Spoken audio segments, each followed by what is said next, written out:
एक गांव में एक छोटी सी लड़की सिया रहती थी। एक रात बारिश इतनी तेज हो रही थी कि चारों तरफ अंधेरा छा गया।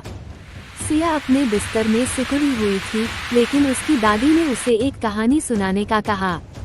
दादी, सिया बोली, क्या आप मुझे डरावनी कहानी सुनाएंगी? दादी ने मुस्कुराते हुए कहा, ठीक है, लेकिन ध्यान से सुनना। कई साल पहले हमारे गांव के पास एक पुराना घर था। लोग कहते थे कि वहाँ एक आत्मा रहती है।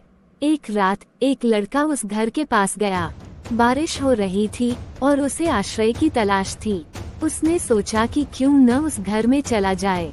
सिया के दिल की धड़कन तेज हो गई। जब वो अंदर गया तो उसने देखा कि सब कुछ धुंधला था। अचानक दरवाजे पर एक कटी फटी महिला का चेहरा दिखाई दिया।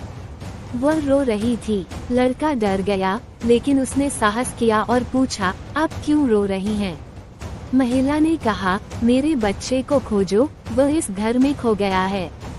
लड़के ने उसकी मदद करने का फैसला किया।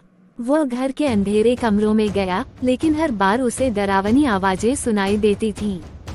सिया ने घबराते हुए पूछा, फिर क्या हुआ दादी? फिर लड़के ने एक कमरे में एक पुरानी खिलौने की गुड़िया देखी। जैसे ही उसने उसे उठाया, वह अचानक सुनने में आई।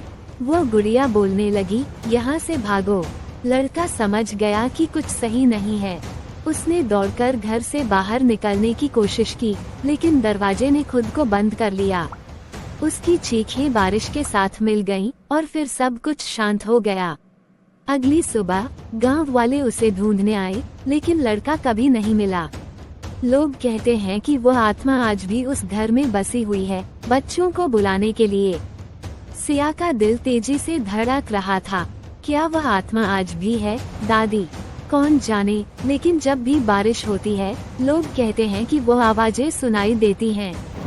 इसलिए बेटा, कभी अकेले बाहर मत जाना, खासकर बारिश में। सिया ने दादी की बात सुनकर कंबल में और भी सिकुड़ गई। बाहर बारिश की बूंदें पड़ रही थीं, और उसे लगा जैसे कोई उसे पुकार रहा है। Thanks for watching. Like, share and subscribe.